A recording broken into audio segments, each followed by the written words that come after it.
njagala kwogera ku bitulemesa obusika bwaffe. I want to speak about things which hinder us, our inheritance. Ekitulemesa obusika bwaffe. What hinders our inheritance? Oba mu ngeri ennyangu n'aligambye nti ekitulemesa In other words, okuyingira okukwata ku mugabo gwaffe. what hinders us to take possession of our portion? Waliwo ekiziyiza. There is a hindrance, Waliwo ekiziyiza. there is a barrier. Omulabe bw'aba anaawangula omuntu, If the enemy is to overcome somebody, amanya kiki ky'alina okukola okumulemesa okutuuka wali obuwanguzi bwe. he knows what to do to hinder that person to reach his destiny. Obuwanguzi bwaffe bwatukolererwa dda nga n'ensi eno tennaba kubaawo. Our victory was perfected for us before this world was done. Tuyingira mu buyingire. We just enter therein. Naye omulabe ky'akola, But what the enemy does, atuteeka mu bulamu obw'okutabulatabulwa tulyomu okuyingira mu buwanguzi bwaffe. he puts us in a state of perplexion that hinders us to enter into our victory. Omugabo gwo weeguli, Your portion is available. obusika bwo weebuli, Your inheritance is there. ekifo kyo mu Katonda weekiri, Your place in God is there. amagenda go eri Katonda mateeketeeke. Your destiny before God is well prepared. Naye kyewuunyisa kiri kimu, But what's amazing is one, kyakutabula okuyingira mu magenda go munyiikivu nnyo. the one who hinders you to enter into your destiny is too diligent. Naye nsaba Katonda nga bw'ali omulamu, But I pray to the living God as he ekigambo liveth, kya Katonda kyesigwa. that the word of the Lord is Buli faithful. lwe tuwulira ekigambo kitubagula, kituzuukusa, kitusindika, kituzaamu amaanyi okusobola okutuuka awakanirwa. Every time we hear the word, it stirs up and sends us up to reach our destiny. Ekyamateeka essula ya 2. The book of Deuteronomy, chapter 2. Ekyamateeka essula ey'okubiri, Deuteronomy, chapter 2, olunyiriri olw'okubiri. verse 2. Mukama n'ayogera nange nti, mwaludde okwetooloola olusozi luno, mukyuke mugende obukiika obwa kkono. Verse 2. And the Lord spake unto me, saying, Ye have compassed this mountain long enough, turn you northward. Tugenze mu Yoswa essula ey'okumin'omunaana.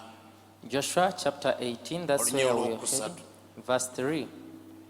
Yoswa n'agamba abaana ba Isirayiri nti, mulituusaawa okugayaala okuyingira okulya ensi Mukama Katonda wammwe, Mukama Katonda wa bajjajjammwe gye yabawa. Joshua chapter 18, verse 3. And Joshua said unto the children of Israel, How long are ye slack to go to possess the land which the Lord God of your fathers hath given unto you? Bagalatiya essula ya 4. Galatians chapter 4.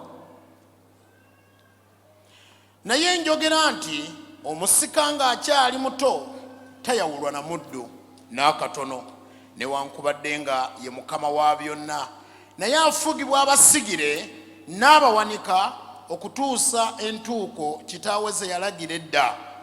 Bwe tutyo naffe bwe twabanga abato twabanga baddu nga tufugibwa eby'olubereberye eby'omu nsi. Galatians chapter 4, verse 1 to verse 3. Now I say that the heir, as long as he is a child, differeth nothing from a servant, though he be Lord of all, but is under tutors and governors, until the time appointed of the Father. Even so we, when we were children, were in bondage under the elements of the world.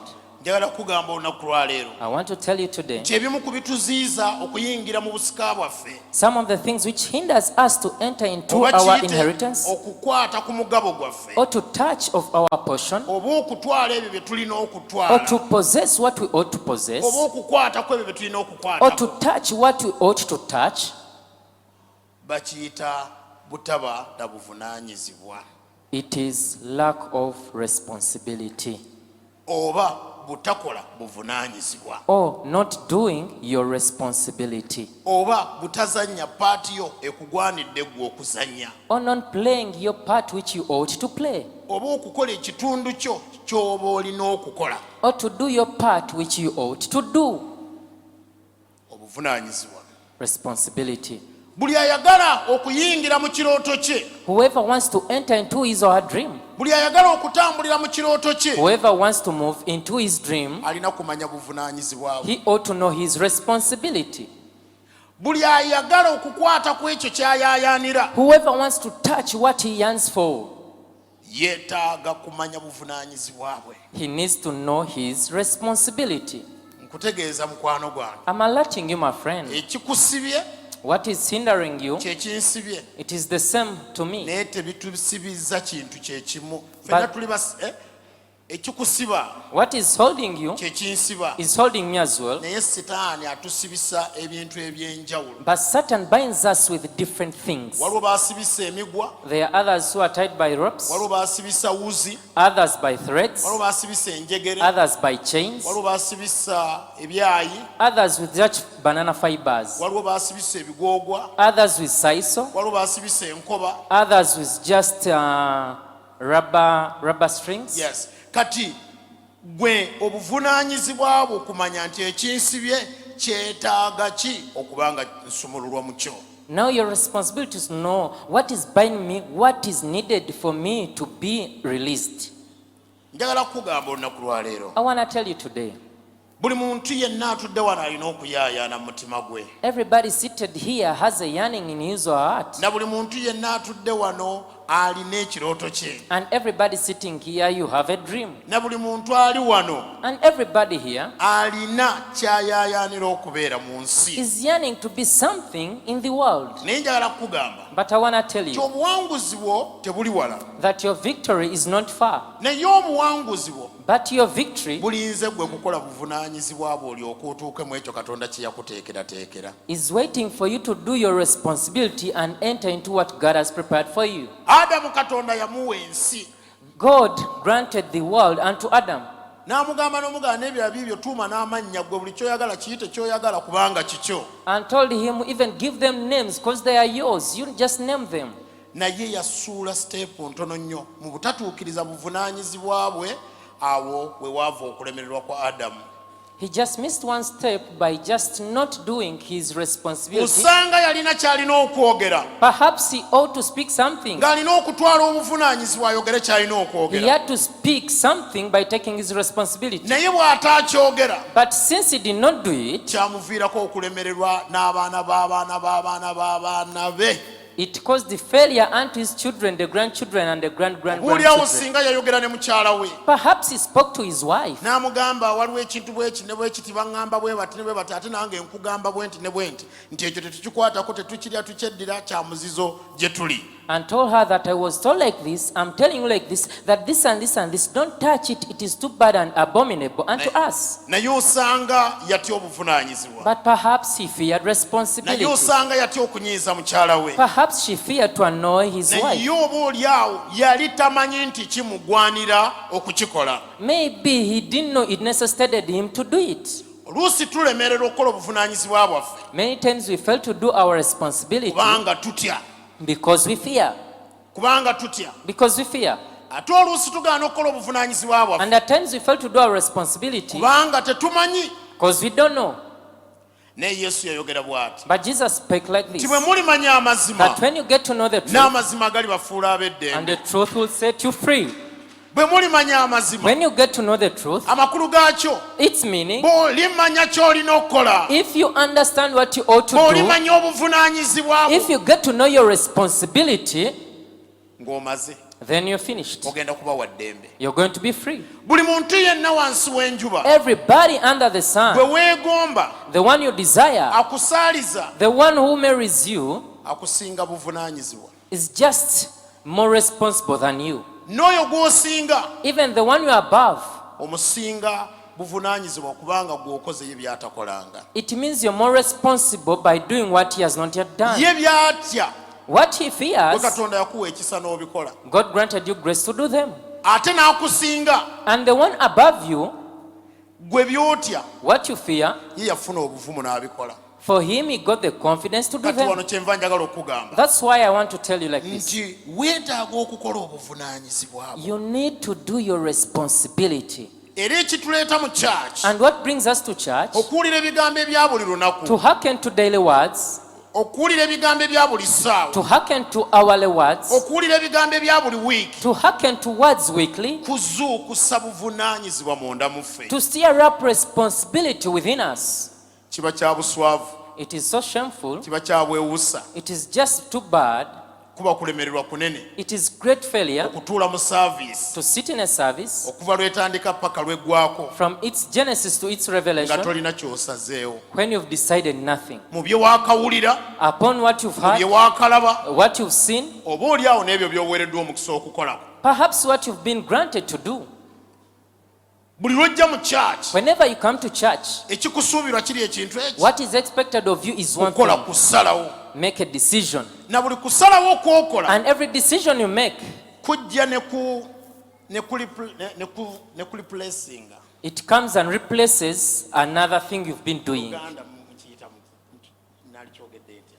Kujja ne kuwanyisa Kujja ne ky'obadde omanyi oba ky'obadde kuwanyisa, buli okola. kusalawo kwokola Every decision you make, kuwanyisa it exchanges endowooza enfu the wrong mentality ne tulekawo endowooza ennungi, and replace it with a right kuggyawo mentality. endowooza ennafu, It takes away a weak kuteekawo mentality endowooza ey'amaanyi, and it brings a bold mentality. kijjawo endowooza y'okwekyawa, It vacates the mentality of hating ne yourself kuteekawo endowooza y'obuvumu n'obumalirivu munda and mu gwe. it brings the mentality of boldness within you. Kyalibadde kibi okutwala emmotoka ku It saaviisi will be bad for you to take a car for service ne balaba ebintu byennyini ebirwaza emmotoka and they see the things which damages the nga car. bamaze okubikebera n'okubitegeera nti bye bino, After cross-checking and examining them very well, babiggyemu ne babyetegereza, and they get them out and they look at them keenly, ate ne bamala ne babireka mu mmotoka, and afterwards they leave them in the car, ne bamala ne babizaamu mu mmotoka. and afterwards they take them back in the car. Abagikozeeko ne bagamba genda emmotoka yeewedde. The people who have serviced the car tell you that go, your car is done. Emmotoka eyo baba bagimye obulamu. They have denied life unto Buli that lwojja car. mu saaviisi Whenever you come to the service n'otobaako kyosazeewo, and you don't decide anything, obanga emmotoka gye batutte ku you're like saaviisi a car taken for service ne bagirekamu ebyuma ebikadde, ebyuma ebifu. and they just leave there materials which are fake and just already Buli lwojja mu exhausted. church, Whenever you come to church, kola ekintu kimu, make one thing. mu by'owulira, Upon what you mu hear, by'olaba, upon what you see, oba oli awo n'ebyoweereddwa omukisa okwenyigiramu, maybe even what you've been granted the opportunity to sala engage amagezi yourself in. okuvaawo ng'olina ky'osazeewo. Devise your means to leave the place having decided Ekyo something. ky'osazeewo What you've decided, kijja kujja kiwanyisa ekibi, it will come and exchange the bad ogende n'ekirungi mu linnya lya Mukama and you waffe go with the Yesu. good in Jesus' mighty name. Era ekigiyisa saaviisi, And what makes the service, ekigiyisa saaviisi, what makes it to be a service, wiiki yonna eba yakuyiseemu, the entire week has exhausted naye you, Katonda n'asalawo but God decides ku nkomerero ya wiiki, at the end of the week, kiyite entandikwa ya or wiiki, call it the beginning of the week, Katonda n'akola mu saaviisi, God makes a service within you, n'akwata endowooza enfu gets the wrong mentality n'agiggyamu, and takes it away. naye ng'ateekawo endowooza ennungi. But bringing the right mentality, Saagala ove mu kyaki eno I don't want you to leave this ku church lunaku luno olw'ebyafaayo, on this historical ku day, lunaku lw'abataata, on the Father's Day. ŋŋambye ku lunaku lw'abatandisi, I'm saying for the day of the beginners, ove mu saaviisi eno nga wazze n'endowooza ennafu, oveewo ng'okyalina endowooza I ennafu. don't want to live with the weak mentality as you came.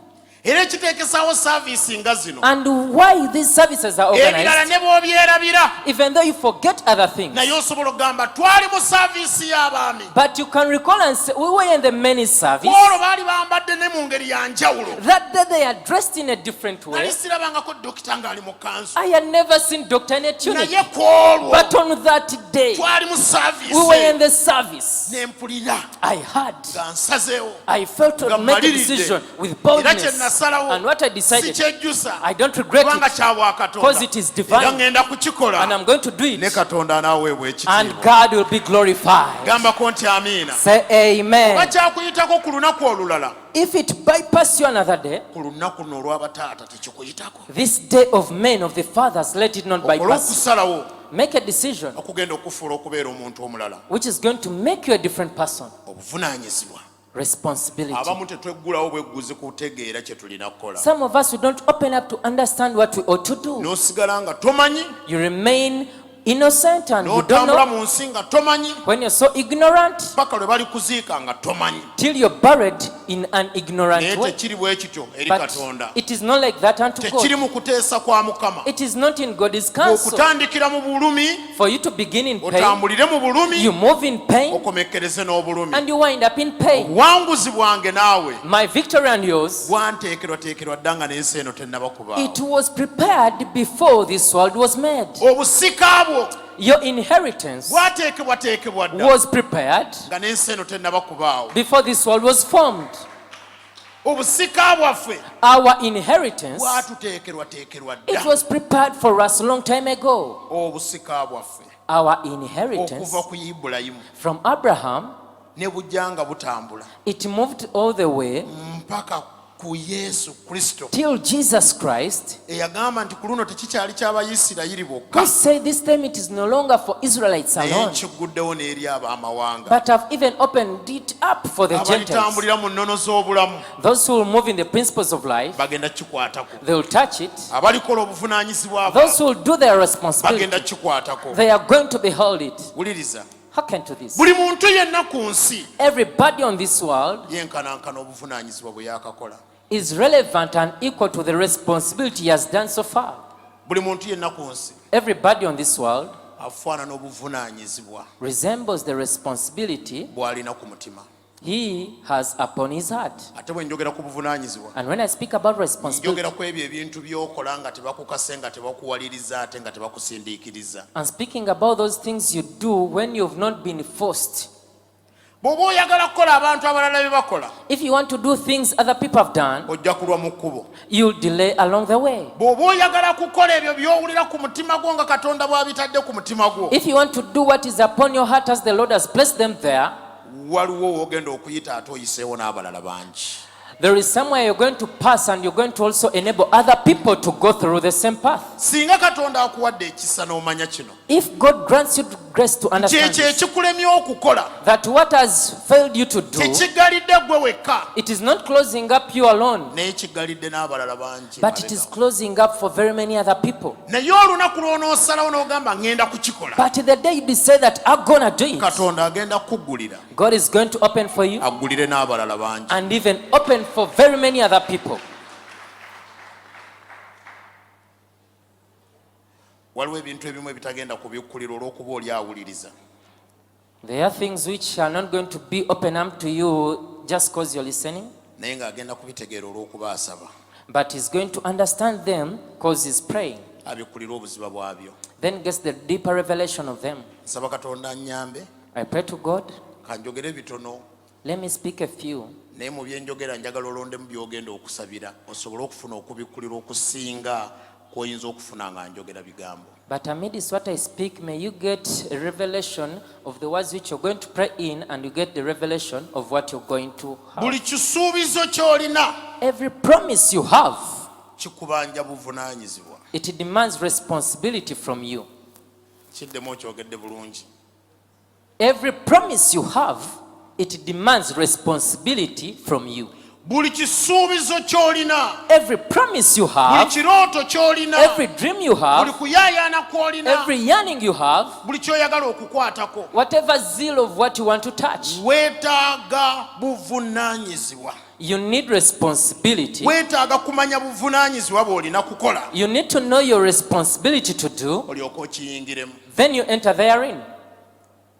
obuwanguzi bwo Your victory, tebwetaaga kukolerera myaka na myaka na myaka na myaka you don't okubuyingiramu need to work for years and years to enter therein. kitwala It buvunaanyizibwa just only takes oba responsibility. obukoledde mwezi Whether you've done it for a oba month, obukoledde mwaka or 1 year, oba obukoledde lunaku or 1 day, oba obukoledde essaawa or an hour, oba obukoledde eddakiika or a minute. buli kuyaayaana kw'olina Every yearning you have, na buli kisuubizo ky'olina and every promise you have, na buli kirooto ky'olina and every dream you have, kiriko obuvunaanyizibwa it has a responsibility attached to it. ekyo bwe kinaakulema okutegeera If you fail to understand that, noonya abakulagula just search out for people to prophesy over you. abanaakusiiga amafuta Those who will just anoint you, n'abanaakutwalaku bye baagala and those who will take away of your possessions, osigale mu bbanga. and for you just remain there. Naye kyenjogerako kyeki, But what I'm speaking about is tewali this. muntu alina kuddamu kuzannyira ku bwongo. Nobody should play around with your mind. Obuwanguzi bwo tebuli wansi w'ensi, Your victory is not below the nti ani world. anakkayo bukuggyirayo. That will go there down to get it for you. Amagenda go tegali waggulu w'ebire, Your destiny is not above the nti clouds. ani anaakulinnyira okubiggyayo. That will rise up there to get it for you. Tebiri buvanjuba newankubadde bugwanjuba, Not from the east or the west. tebuli maserengeta oba mu mambuka, Not from the south or the north. naye But awo wootegeredde obuvunaanyizibwa where you've understood the responsibility n'obukola, and you do it, awo there, wali amagenda go, that's where your destiny lies. awo we There. wali entry point, we wali awayingirirwa, That is your entry point. awo we wali awayingirirwa, That is your entry point into your kirooto destiny, kyo. into your dream. awo we wali w'oyingirira That is the entry mu point kuyaayana kw'omutima gwo, into the yearning of your awo heart. wali awayingirirwa That is the entry mu point buweereza, unto mu ministry, kutuukirizibwa, into perfection. awo we wali awayingirirwa. That is your entry point. Singa Mukama akuwadde ekisa How I wish that God grants you grace, n'otegeera ky'olina okukola, and you understand what you ought to do. olunaku lugenda kukya A day will come nga Katonda akwawudde mu balala. when God has separated you from the others. Ekyewuunyisa kye kino, What is amazing is this. ky'oyaayaanira kiriko abayaayaanira, What you're yearning for, other people are also yearning for it. ate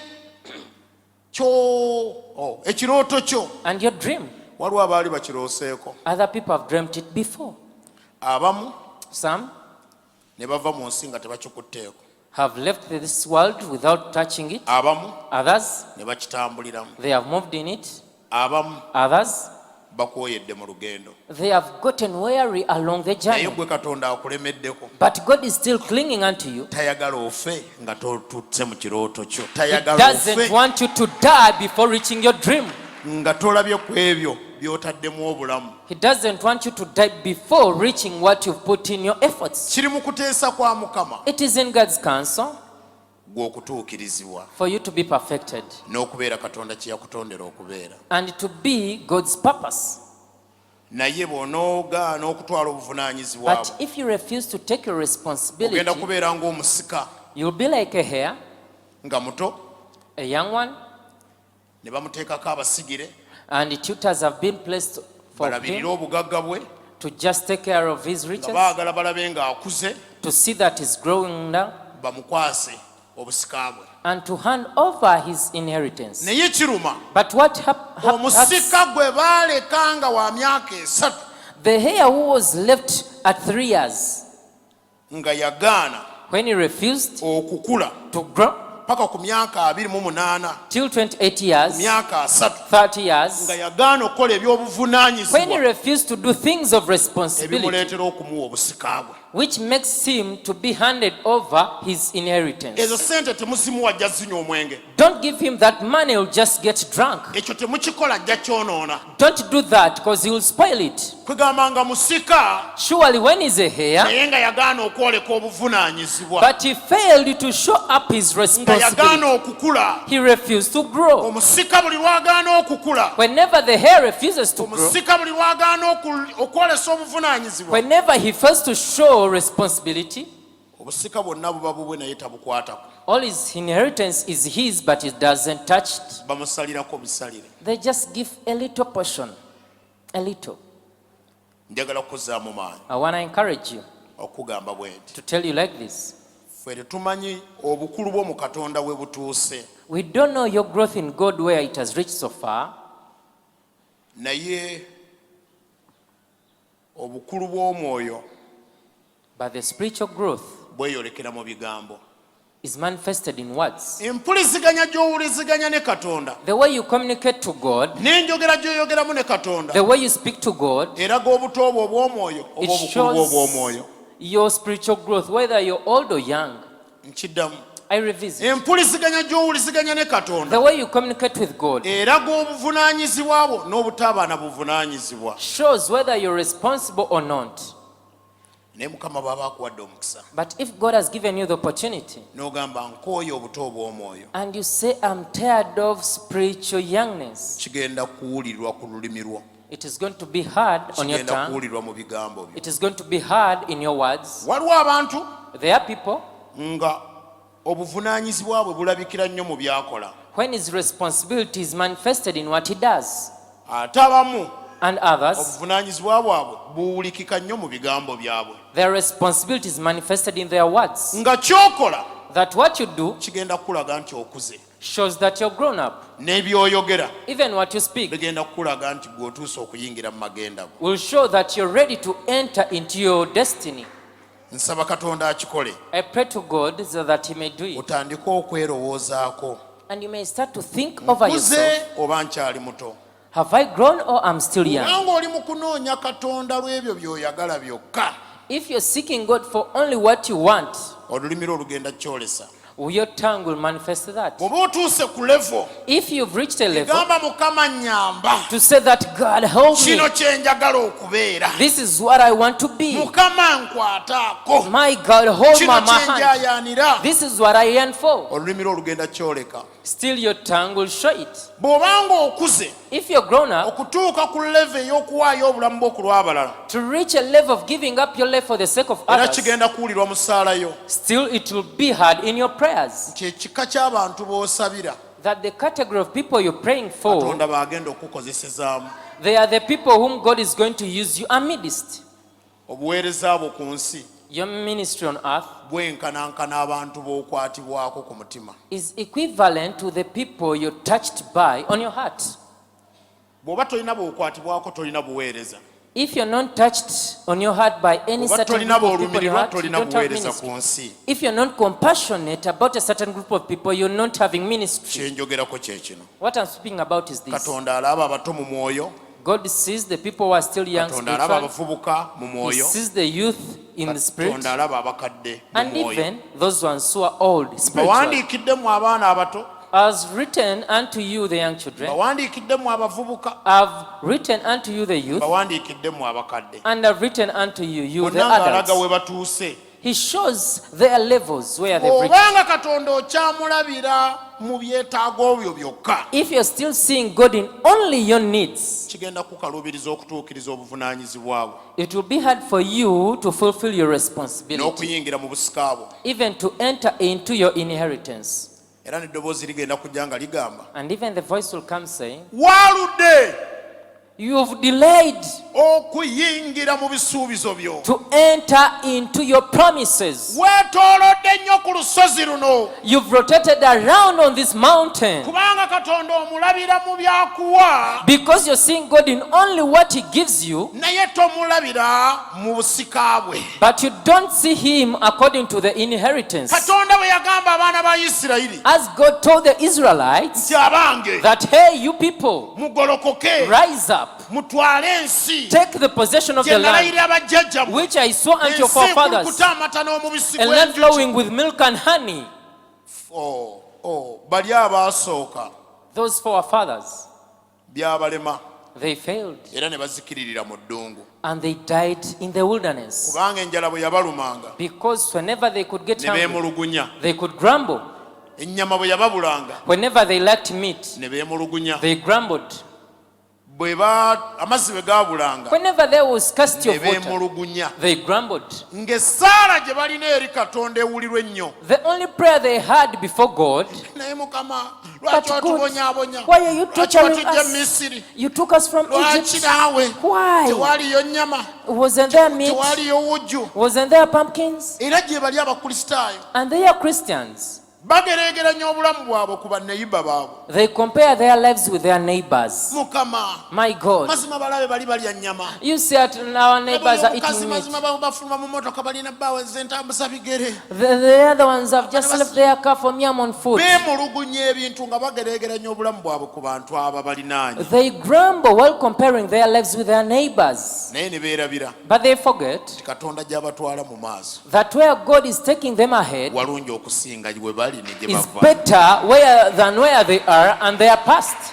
Naye abaana ba Isirayiri But the Israelites abaddako mu mulembe omulala who came in the next generation, abataafiira mu who ddungu, didn't die in the wilderness, naye bwe baabatwalako obuvunaanyizibwa, but when they got the responsibility, Yoswa Joshua, bwe yakola kye yalina okukola when he did what he ought to do, n'abakomola and he circumcised them, n'abakomola and circumcised them, bwe yabakomola after circumcising them, bayibuli egamba the Bible says, n'abagamba mwe ekivume kibaggiddwako and told them, hey, reproach has been removed from you. ekivume kiringisiddwa ku mmwe The reproach has been rolled off your lives. katonda takyabalaba nga bali bajjajjammwe The Lord is no longer seeing you as your forefathers, naye mmwe amaliridde okubayingiza mu nsi but the Lord is ready to take you to the promised land. bali baali mu ddungu For them, they were in the wilderness baazaala n'abaana ne bagaana okubakomola and gave birth to children and failed to circumcise them. ate nga baali bakimanyi nti bali mu ndagaano ya ibulayimu Yet they knew that they were in the Abrahamic ate nga covenant. katonda tayingiza batali bakomole mu nsi And ensuubizi the Lord could not take the people who are not circumcised into the promised land. nagamba bano baagaana okukomola ne bagaana okubakomola mmwe These people failed to circumcise you, naye olw'okuba muli mu ndagaano but because you're in the covenant, njagala mbakomole I want to circumcise you. bwe mbakomola After doing that, mulyoke muli ensi ensuubizi then you inherit the promised land. kyenjogerako kyekino This is what I'm speaking about. obuvunaanyizibwa obumu Some of the responsibilities, ogenda kukola bukole you're just going to do it. obuvunaanyizibwa obumu And other responsibilities, ogenda kwogera bwogere you're just going to utter it out. obuvunaanyizibwa obumu Some responsibility, ogenda butuukiriza ng'oyogera ky'olina okwogera you're going to perfect it while speaking what you ought to speak. obuvunaanyizibwa obumu And another responsibility, ogenda bukola bukosi you're just going to do it. adamu Adam, yalina kyalina okwogera eri eva he had to speak something to Eve. teyakyogera He didn't speak it. n'afuna okulemererwa Then he got failure. naye bwe tutunuulira ibulayimu But when we consider Abraham, mukama yamugamba bw'ati the Lord told him like this, nti golokoka ove mu nsi yannyo nkutwale mu nsi gye ndikulaga rise up from your motherland and I take you to the world I'm going to show you. ne neebuuza Then I inquired myself, katonda obadde ki God, what is happening up with you? lwaki ositaataaganya abantu ng'obasengula Why do you just disturb people, just making them awo shift? wennyini w'oba ofuula ensi eyeegombesa ekulukuta amata n'omubisi gw'enjuki totawaanya ibulayimu tomutawaanya In that very land, just make that nation a world full of milk and honey, but don't just disturb Abraham. buli awali ekisuubizo Wherever there is a promise, buli awali ekigambo ky'obunnabbi wherever there is a prophetic word, waliwo obuvunaanyizibwa there is a responsibility for you nga bwe to do. ŋŋambye nti ndimufuula kitaawe w'amawanga As amangi I've told you that you're going to be a father of many nations, nze njagala agolokoke bugolokosa atambule I just want him to rise up and move mutwale mu nsi gye ndimulaga and show him to the world I'm going to show him. ibulayimu bw'atandika olugendo lw'okutuukirizibwa As Abraham began on the journey of being perfected, gye yakoma okukola katonda bye yamugambanga gye yakoma okulaba ku bisuubizo bya katonda nga bituukirira mu bulamu the more he did what God told him to do, the more he saw and saw the promises God had told him. nze ndi mugumba For me, I'm barren. sirina baana I don't have children. nze sirina musika I don't have a hair. nze sizaala For me, I don't give birth. amugamba sirika And he told him, hey, keep quiet. nze ndi katonda omuyinza w'ebintu byonna I'm the God Almighty. genda onsalire kino na kino na kino na kino na kino okiteekewo Go and slaughter this and this and this and lay them on the altar. genda onteekerewo saddaaka eno n'eno n'eno Go n'eno and put this sacrifice here and there. olwamala ogiteekawo After putting it there, katonda n'ajja n'agyogereramu God came and spoke there in the sacrifice. n'amugamba gwe sirika And he said, Abraham, keep quiet. abaana bo ngenda bakola bulungi I'm going to do good unto your descendants. era eno ensi gy'otunuulira And this world you're looking at now, abalimu ekibi kyabwe bwe kirimala okutuukirira when their sin has been perfected, ŋŋenda kubajjamu ndyoke ndeeta ezzadde lyo ndisimba awo I'm going to remove them and bring your descendants and plant them there. naye baliba mu nsi eŋŋenye bagenda kumalayo emyaka 1,400 But they will be in bondage for 400 years. naye neebaza mukama But I thank God, bw'osoma bayibuli if you read the Bible, buli ibulayimu we yatuukiriza obuvunaanyizibwa whenever Abraham fulfilled his katonda responsibility, yayoleka amaanyi ge God showed his power. ibulayimu we yagaanira okutuukiriza obuvunaanyizibwa Whenever Abraham failed to fulfill his waali responsibility, okulemererwa kwe their failure came in. ndowooza leero nja kukoma awo I think for today I may stop there.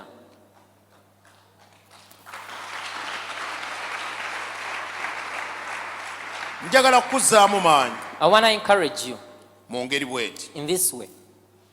Kola ky'olina okukola Do what you ought to do, ne Katonda akole ky'otasobola kukola. and the Lord will do what you can't do. Kola ky'oyinza, kola ky'oyinza, Do what you can. kola ekikuvunaanyizibwako. Do what is expected of you, Katonda akole gwe ky'otasobola. and God will do what you can't do. Kola ky'osobola, Do what you can, Katonda akole ky'otasobola. and the Lord will do what you can't. Otegedde kye ŋŋamba? Have you understood what I'm saying? Buvunaanyizibwa bwo gwe ng'omukkiriza It is your responsibility as a believer okumanya kiki ky'olina okwogera, to know what you ought to speak, okyogere. and you speak it out. Ibulayimu yalina ebintu awo ebintiisa. Abraham had some scary Waliwo things. okutambula There was moving okuva mu nsi y'ewaabwe, from his motherland. ekyo n'akikola. He did that. Waliwo okuzimbira Mukama ekyoto, To build an altar for the Lord. ekyo n'akikola. He did that. Waliwo okuwaayo Isaaka we, There was sacrificing his Isaac. ekyo n'akikola. He did that. Waliwo okwekomola There was circumcision. nga musajja mukulu alina emyaka 99. He was 99 years Ekyo old. n'akikola. He did that. Buli kyonna Katonda kye yasimba mu maaso ge. Whatsoever God told him to do, Abamu ku mmwe ekikusibye si kinene. some of you, what is hindering you is not Butaba na mutima gusiima. not having a grateful heart. Otambudde ne Katonda You've moved with God, naye tolaba birungi Katonda by'akoze. but you don't see the good things God has done. Weebalako bibi byokka Katonda. You just count the bad Bikutuuseeko ng'oli things mu which have Katonda. happened unto you with God. Era boogera olunaku lw'okwebaza ogamba When they "Nze speak nga neebaza about biki?" a day of Thanksgiving, you Ne mu say, what lockdown is that? twalyanga kawunga ka muwogo, simanyi In twanyanga lockdown, bweki. we used to eat cassava flour. Naye nga weerabidde nti waliwo abalina emmere mu biseera ebyo naye nga tebasobola kugirya. But you forget that there are some Nga people who had balwadde food, bali. but they couldn't eat it. Obuvunaanyizibwa, Responsibility. obuvunaanyizibwa. Responsibility. Waliwo omukazi bamuyita, nja kumwogerako. Waliwo omukazi There is a lady. yayogera bwogezi kigambo. She just spoke a word N'agamba bw'olimpa omwana nga wa bulenzi and said, if you give me a child when he's a boy, ŋŋenda mukuwa. I'm going to give him back to you. Just kigambo. Just only a word. Olina ekintu ky'osirikidde There is something you've been quiet naye over. olunaku lw'olikyogera But the day you utter it out ate n'okigoberera and you follow it up ate n'okyesibako and you cling on it ate n'okiteekako omuwendo, and you pay the price of it, amaziga g'olina ku nsi lwe gagenda okukoma. the tears you have will stop there and then. Naye abamu tutya. But some of us we fear. Omu yaŋŋamba bw'ati, One told me like nze this: ebyokweyama eri Katonda nabivaako. things of pledging unto God I quit. Atuukiririzaawo ekintu gwe ne bikulema ebibyo. He just perfects that thing, but you fail to do your part. Nze neeyamako ekintu ne kinnema okutuukiriza. I've ever pledged and I failed to fulfill it, Ebintu byange byonna ne binfiiririra. and all my things Kati vanished. ebyokwogera ekintu mbu neeyama nabivaako. Those things of pledging something before God I Bw'oba quit otya it. buvunaanyizibwa, You're just fearing responsibility. otidde busika bwo. You're just fearing your inheritance. Otidde busika bwo. You're fearing your inheritance. Yoleka obuvunaanyizibwa. Show responsibility. Abamu ku ffe tutudde wano. Some of us, we are seated here. Katonda akulinze mu buweereza. God is waiting for you in ministry. Eno ekkanisa gye mulaba This church you see here, eriko ebigambo eby'obunnabbi. it has prophetic words, Katonda by'alinze abantu bayingiremu. which the Lord is waiting for people to Naye enter in. tebagenda kubitambuliramu na kubiyingiramu okutuusa nga bayingidde mu buvunaanyizibwa. But they are not going to enter therein until they enter into responsibility. Noonya kye weenyigiramu. Search for something for you to be part Noonya of. ky'oteekamu obulamu bwo. Search out for something for you to put your life therein. Oba oliawo ky'otalisobola kuteekerawo obulamu obwo walala wonna. Perhaps where you will not be in position to lay your life for somewhere else. Abaami tubeebaza engeri gye mukyolesezaamu wano. The men will thank you for the way how you've portrayed Naye it ka here. tusuubire nti commitment yammwe tejja kukomanga ku lunaku luno olw'abaami. Let us hope that your commitment will not stop on this day of the men's day. Naye Katonda agenda n'ateekawo ebintu nga bino ng'anoonya okuzuukusa emitima gy'abantu, anoonya engeri abantu gye beekubiriza, oli n'agamba naye nange mu kyaki yange kambeeko kye neenyigiramu. The Lord puts such activities that God wants you to see that you engage yourself in something in your church. Obuweereza tebugenda kukusanga ng'otudde awo bagambe kati gwe okulira abakulira no, ogenda kutandikira wansi katonda ajje ng'alondoola omukululo gwo alyoka akwanjule obeere ekyo kye yakutondera okubeera. Amen. God is not going to find you seated, but you're going to first start slowly at a low level, and then God will introduce you to higher levels. Bwe nali nnyingira mu buweereza As I was entering ministry, nabuyingirirako ku ŋŋoma. I just entered ministry while beating drums. Tewaliiwo yandaga ŋŋoma. No one showed me drums. Naye bwe nayingira mu church But when I entered the church, n'enjayaana okukuba eŋŋoma. I got a yearning for beating the drums. Newankubadde nali sigimanyi nnyo. Though I didn't know a lot, Naye ng'ate sinnaba kuyiga kukwata ku ŋŋoma. but before touching that drum, Nasooka kwekubiriza kuzitwala gye zibeera. I first encouraged myself to carry them to their store. Nga buli saaviisi lw'eggwa Whenever the service could end, nvaayo eno gye ntuula ne ŋŋenda nsitula eŋŋoma. I could leave my place and go and carry the drums to where Nenzitwala they gye are zisula. and take them to their store. Kubanga zaaliko abazikuba. Because there were people beating them. Kati ekyaddako Now the next thing, ne ntandika okukeera okuzijjangayo gye zisula. then I began coming early in the morning to get them from the store, Ne nzitegekera abagenda okuzikuba. and I prepared them for the people who are going to beat them. Siteepu eyaddako The next step, ne nyanguwa okujja mu church baggulewo saaviisi nga wendi kubanga bano abazikuba baalinga bakeere wamu. I could come early in church services so that, whereby these people who could beat drums could even come Ng'akayimba ako late. akasooka ako That first song there in church, nange nga nze nkakuba. I wanted to beat the drums while they're singing Kati it. olunaku ne lutuuka Now a day came ng'akayimba akasooka nakakubye. when I had beat the drums in the Nga first song. simanyi nti omusumba ndaba. I didn't know that the pastor was seeing me. Oli agikuba bwe yayingira mu church The other one who was beating the drums, when he came in, nangira bw'ati. he just told me that go on. Vaawo Okay, you move out. Get away. ansitula. And he took me away. Era ekituuza abasumba mu maaso awo kikulu. What makes pastors to sit there is so crucial. Omusumba yamugira bw'atna The pastor just told him that no, ng'amulaga nti tanzijaawo akole ki. showing that he should Musajja not alinganga remove me. eyammiza ekikerenda, alinganga eyanjiwako amaanyi, alinganga eyanjiwako amafuta. It is like he anointed me, gave me power with boldness.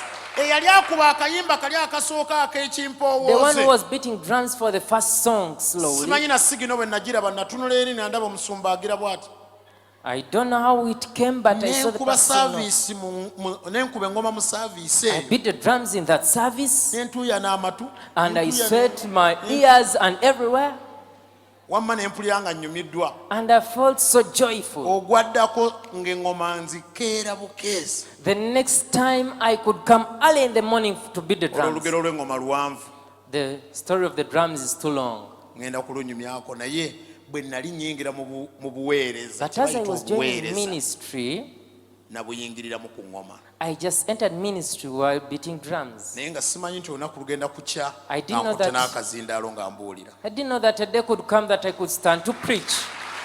Naye nalina essaala mu nze. But I had a prayer within me. Kama njagala onfuula omuweerezaawo. God, I want you to make me your servant. Natandikira mu kutegula ŋŋoma.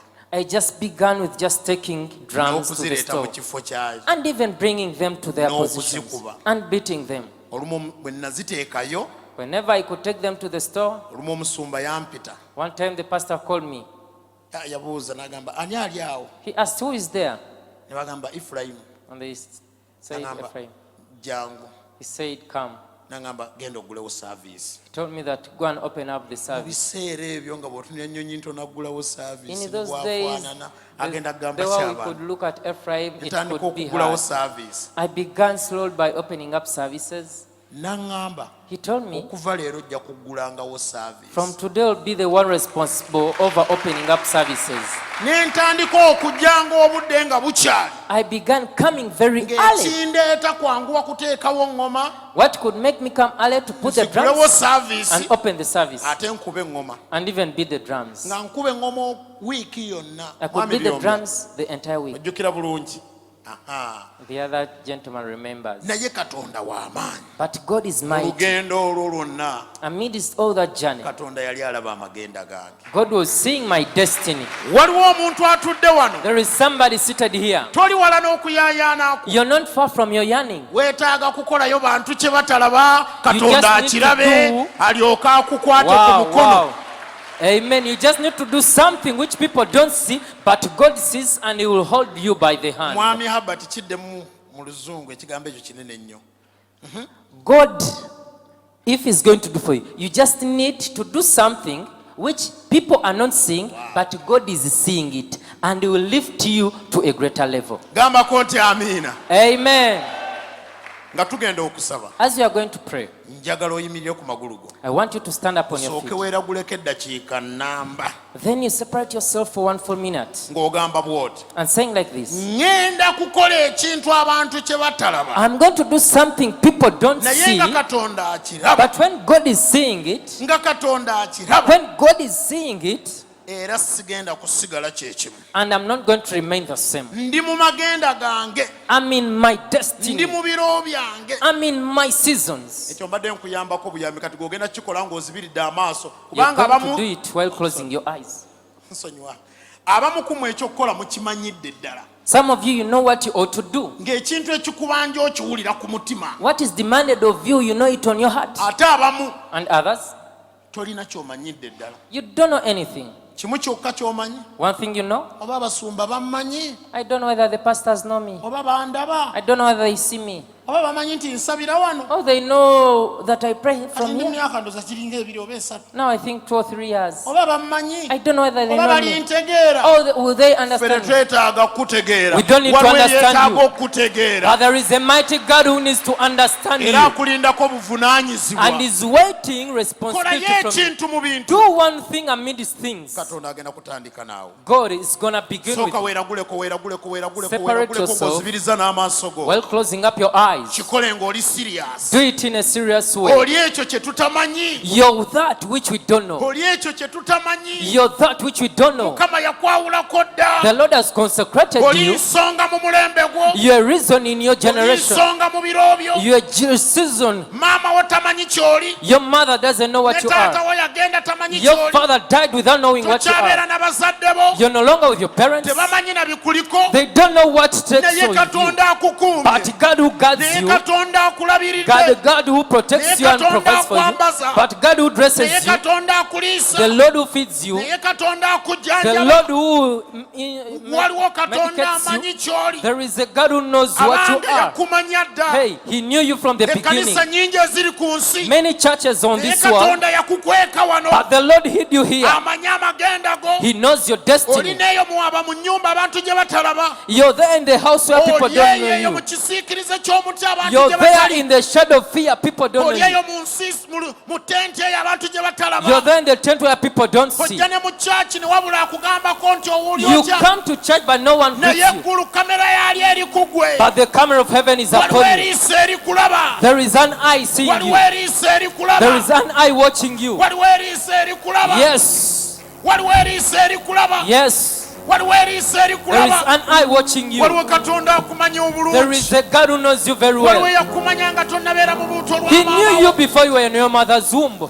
Waliwo eyakumanya. There is one who knew you. Waliwo eyakumanya. One who knew you. Waliwo eyakumanya. There is one who knew you. Yes. Weeyongereyo mu maaso mu kusaba. Katonda oyo akumanya ajja kutuukiriza amagenda go. Yongera okweyogerako ebigambo Yes. mu ngeri y'okwezzaamu amaanyi. Bw'oteegambe teri agenda kukugamba. If you don't speak about yourself, nobody's going to speak. Bw'oteegamba If you don't speak to yourself, wali agenda kukugamba. nobody's going to tell you. Bw'otekkiririzaamu If you don't believe in yourself, teri agenda kukkiririzaamu. nobody's going to believe in you. Bw'otokimanya nti osobola If you know it that you're teri able, agenda kumanya nti osobola. even others will know that you're able. Bw'oba tosobola kikola If leero, you can't do it today, omwaka ogujja kiyinza okulema.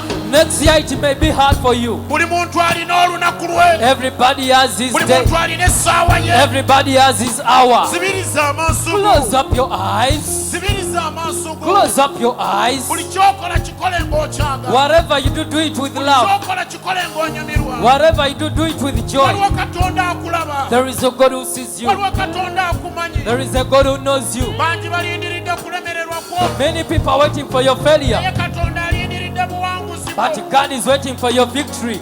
Alindiridde okulemererwa kwo. People are waiting for your failure, Naye Katonda alindiridde balinda buwanguzi But God is waiting for your victory. ensi ekuyita kivume The world is waiting for the ensi reproach. ekuyita kisiraani It is waiting for the curse. era waliwo abagamba nti ojja kulemererwa And some people are saying that you will fail. naye eggulu ligamba nti ojja But the kuwangula heaven is saying you will overcome. waliwo abagamba nti ojja kuswala Other people say we will get ensi ashamed. ekuyita kidibo The world is calling you shame. naye eggulu likuyita mukisa But the heaven is calling you a toli blessing. kisiraani They call you a curse. toli kikolimo You're not a curse.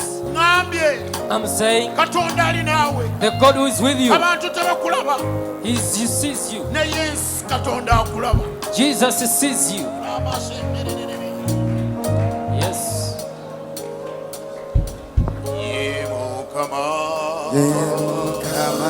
ye mukama Yesu Kristo yazukira uwafuye mukama haleluya ulilulimi watuleti Yesu yemukama atwagala Yesu Kristo yazukira ubafu atwagala haleluya ulilulimi rwatulezi Yesu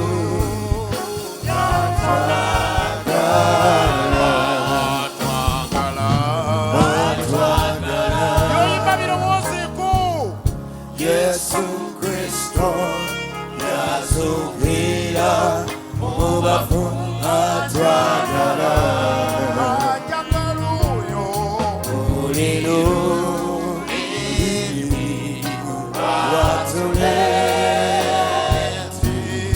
Yesu atwagala yewakisa Yesu Kristo yazukira mubafu yewakisa buli kyoyimba kifuula ekikyo buli kyofuula kikuba ekifaananyi buli kyoyimba kikuba ekifaananyi mugwe Yesu yewakisa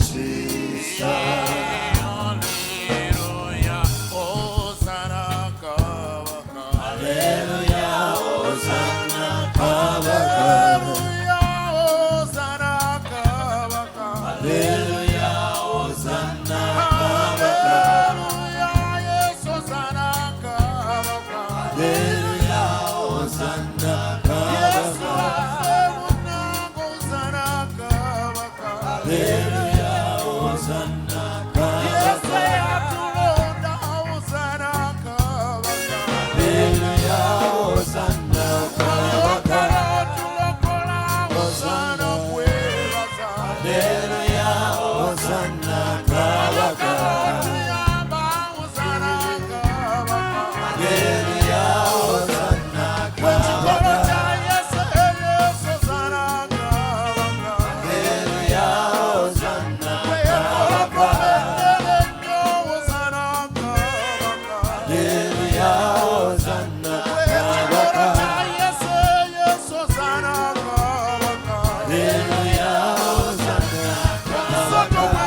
Haleluya, Hosanna, Kabaka. Haleluya, Hosanna, Kabaka. Haleluya, Hosanna, Kabaka. Haleluya, Hosanna. Haleluya, Hosanna.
Yogera kyebatakukase, yogera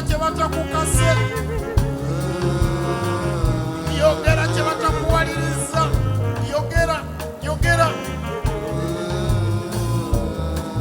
yogera kyebatakukase kwogera leero. Yogera amazima g'omutima gwo Mukama akulaba. Kyosazeewo ky'oba oyatula leero. Mukama ali mutukola mu service. Ebyuma ebikadde abijjamu ateekemu ebipya. Oyiro omukadde amugjamu ateekemu oyiro omupya. Ebirowoozo ebikadde ajjamu ateekewo ebirowoozo ebipya. Mukama alina kyakola ky'otolaba n'amaaso. Mukama alina kyakola ky'otolaba n'amaaso. Hajjamu ebikadde ateekawo ebipya. Kyoyogera bw'oba okikkiriza waliwo ekikuliko. Kyoyogera bw'oba okijja ku ntobo ya mutima gwo togenda kukyejjusa. Ova wano ng'ekifumo kiringisiddwa okuva ku ggwe. Oba ku nsi waliwo abalina obujulizi naawe ojja kuba n'obujulizi. Buli gw'olaba alina obujulizi. Alina obuvunaanyizibwa bwe yatuukiriza. Alina kyeyakola abalala kye bataakola. Pita eggulu n'ensi okubeera omujulirwa. Tosobola kusigala mu kkomera eryo nate. Tewali ategeera kyakkola n'akikola n'asigala ng'aswadde. Saba Katonda oyo awulira aboogera amazima g'emitima gyabwe akwesooke. Saba Katonda alondoola aboogera amazima g'emitima akwesooke. Abange Katonda alondoola aboogera amazima g'omutima akwesooke. Obuzito obwo tosobola kuddayo nabwo olwaleero. Entiisa yo tosobola kuddayo nate olwaleero. Ekikubuza otule tosobola kuddayo nakyo olwaleero. Ekikukubisa entunnunsi. Yes. Ekikukanga tosobola kuddayo nakyo olwaleero. Ekikutambulanga okaabya tosobola kuddayo nakyo olwaleero. Waliwo Katonda akulemeddeko. Tomulaba n'amaaso naye akulemeddeko. Tomulaba n'amaaso naye akulemeddeko. Yatandika omulimu omulungi mugwo agenda kugumaliriza. Abantu batwekanya ne batwekweka. Naye Katonda takwekwese munnange. Naye Katonda takwekwese. Katonda takwekwese. Katonda takwekwese. Kozesa chance eno. Kozesa chance eno. Oyogera amazima g'omutima gwo. Ne bw'oyogera ekigambo kimu ng'okitegeeza. Katonda anaakirondoola. N'enkomerero kigenda kuba kitiibwa. Bw'osirika ogenda kuba weegalidde wekka. Bw'osirika ojja kuba weekotogedde.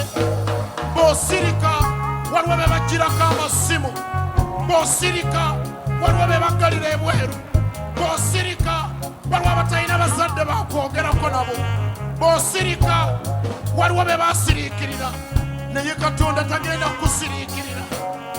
Yogerayo ekigambo ng'okijja ku ntobo, kyogere nga maama wo tokimugambanga, kyogere nga ssengawo tokimugambangako, kyogere nga kojjaawo tokimugambangako, kyogere ng'otya n'okigamba musumbawo. Waliwo Katonda akulaba, ajjudde ekitiibwa n'omukwano. Bw'ati bw'ayogera Mukama, kinnakumanya nga tonnava mu lubuto lwa maama wo, naye leero golokoka ku bigere ebyo, kubanga nkulonze, kubanga nkulonze. Ebyewamma byonna bikyukire ku ggwe, kubanga nkulonze okola ebyalema abakusooka okukola, kubanga nkulonze okola okusalawo okwalema abalala okusalawo, kubanga nkulonze okugjako ekivumo eky'emirembe emingi. Bw'ati bw'ayogera Mukama, bw'ati bw'ayogera Mukama, kinnakumanya nga tonnava mu lubuto lwa maama wo, era nakulonda, era nakwawula, era nakwawula okubeera akabonero eri emirembe emingi. Oba abasooka tebampeereza, gw'ogenda kumpeereza. Oba abasooka tebamanya, naye bwe banja bagenda okumanya okuyita mu ggwe. Oba bakuyitanga kisiraani, bagenda kuyita mu kisa. Oba bakuyitanga kivume, ogenda kubeera mu kisa. Pita eggulu n'ensi okubeera omujulirwa. Ebyafaayo by'ewammwe bikyukire ku ggwe, ebyafaayo by'abajjajja b'abajjajjaabo bikyukire ku ggwe, ebyafaayo by'ababasenga b'abasenga abo bikyukire ku ggwe, ebyafaayo by'abamaama b'abamaama bo bikyukire ku ggwe, ebyafaayo by'abataata b'abataata bo bikyukire ku ggwe, ebyafaayo by'abajjajja b'abajjajja bo bikyukire ku ggwe. Mukama mwesigwa, omuntu tayogera mazima n'amuyitako. Ate yaramaseetere, waliwo Mukama gw'ayogedde naye ekigambo kinyweze, kinyweze, kinyweze, kinyweze, ky'owulidde kinyweze, ky'owulidde kinyweze. Mukama atandikira ku ekyo kinyweze, ky'owulidde kinyweze, byongera okiddiŋŋana kinyweze. Ekyo kisumuluzo kye bakuwadde, ekyo kisumuluzo kye bakuwadde kinyweze, kinyweze, ky'owulidde kinyweze, ky'owulidde kinyweze, ky'owulidde kinyweze, kinyweze, kinyweze. Tokita, tokita, kiddiŋŋane, tokita, ky'owulidde kinyweze, ky'owulidde kinyweze, ky'owulidde kinyweze, ky'owulidde kinyweze, ky'owulidde kinyweze.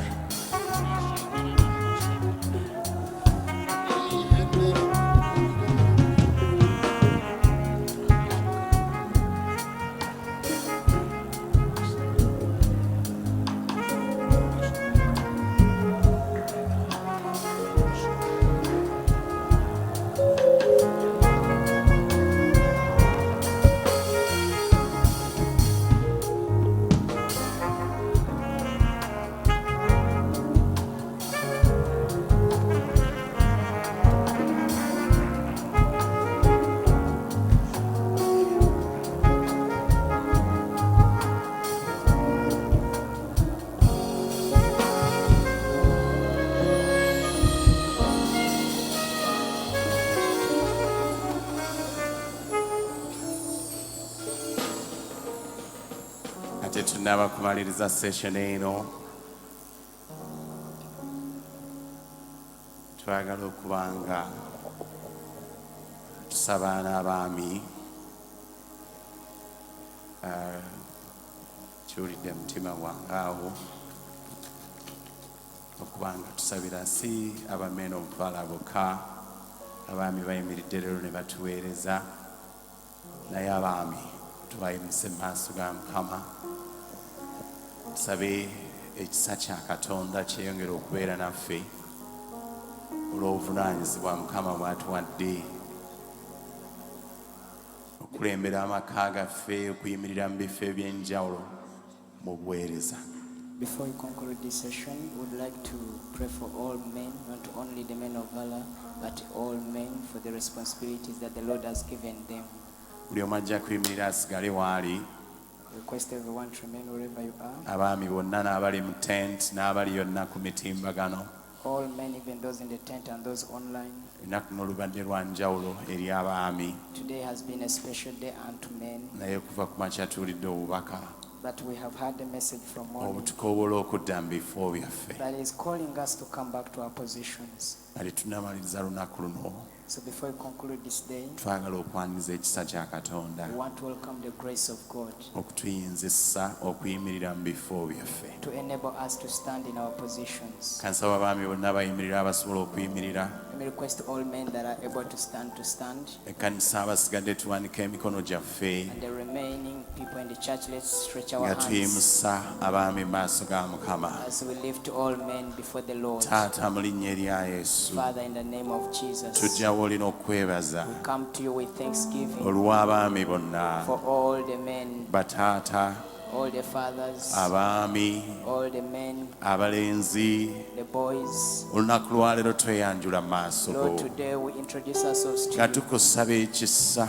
asking you for the grace ekiva gy'oli that comes from you kibeere gye tuli to be unto us kituleete mu bifo byaffe and bring us back in our mu positions nsi ey'omwoyo in the spiritual world. ye kituteeketeeke Yes, that it may prepare us okuyimirira w'oyagala tuyimirire to stand in the place where you want us to stand. buvunaanyizibwa In the bw'otwesigisizza responsibilities you've entrusted eyo mu us, maka gye tubeera in our homes where ku we mirimu stay, gye tukolera in our places of ne work, wano mu kkanisa even here in church. taata twewaayo gy'oli Lord, we give ourselves to you. wabaawo amafuta agava gy'oli There is an anointing nga that comes from gaabadde you gagoberera olunaku lwa that leero has been following up this day. tugaaniriza eri abaami We bonna welcome it unto all men, abali wano n'abali ku all mutimbagano those that are here and those that are online. wabeerewo ekisa eky'enjawulo That there will be a special kind of mukama grace ekituteekateeka that will prepare us, O Lord, okusikira obusika to bwaffe inherit our inheritance, obusika mu nsi ey'omubiri our physical inheritance, n'obusika mu nsi y'omwoyo and our spiritual inheritance. taata kaakano nnyimusa ensonga y'emirimu Lord, right now I lift the issue of mu jobs mikono gy'omukama into your hands, O kubanga Lord, otwesigisizza because you obuvunaanyizibwa have entrusted us with the okubeera responsibility abagabirizi mu maka to be the gaffe suppliers in our homes. kukoowoola kaakano We call omukama upon you right now, O Lord, olw'ekisibo kyonna for the entire flock, olw'abaami and on behalf bonna of all men, abalina emirimu n'abatalina those that mirimu have the jobs and those that are abaagala jobless, okukola naye nga waliwo ebibakutte those who want to work but there are things that are still kawabeerewo hindering them. okutaggululwa Let mukama there be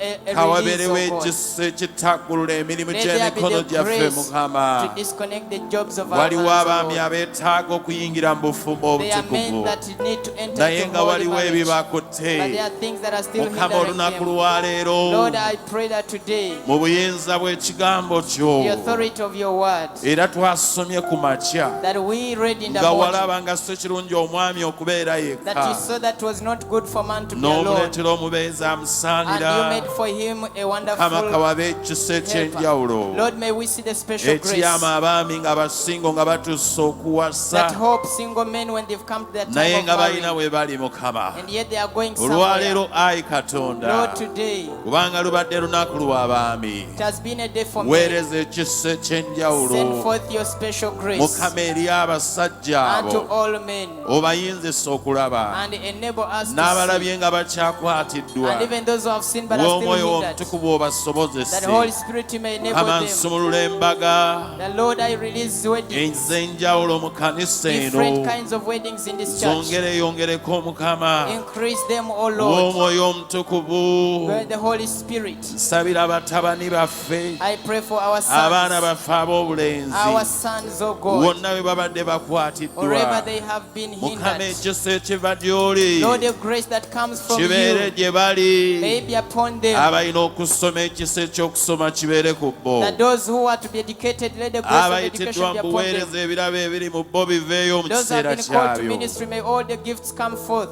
mukama tuyimusa abakyala bonna mu Lord, we nnyumba lift eno all the women in this house n'abaana bonna mu nnyumba and eno all the children in this nga house tusaba ebigendererwa byo as we ask that your ebyo bye balina purposes ku lubereberye ku lw'amaka that you had from the beginning, byeyongera may okutuukirizibwa they be fulfilled in their mu midst. linnya lya yesu In the name kristo of Jesus Christ, the Son of the Amina. living God. Amen. amiina Amen. amiina mwebale nnyo abaami. Thank you so much, all men. Tugolole emikono gyaffe eri musumba Ephraim Nyonyi ntono twogere omukisa. Let's stretch our hands unto Pastor Taata Ephraim. tukwebaza Speak ku a lw'omusumba blessing. Ephraim. Father, we thank you for Pastor Ephraim. Muwe ekkanisa twongere omukisa As a church, we speak a ku blessing ye ne ku nnyumba ye unto him and his ne ku household, baana b'abaana be and to the children of his children, kubanga atugasiza leero. because he has benefited Mukama us today. obirondoola ebigambo ebyo Lord, may you follow up his oyongere words, omuggulirawo enzigi ennungi that Mukama they may open doors for him n'okumutuukiriza mu nsonga and zonna perfecting him in all mu linnya issues. lya Yesu Kristo. In the name of Jesus Christ. Amiina, Amen. amiina. Amen.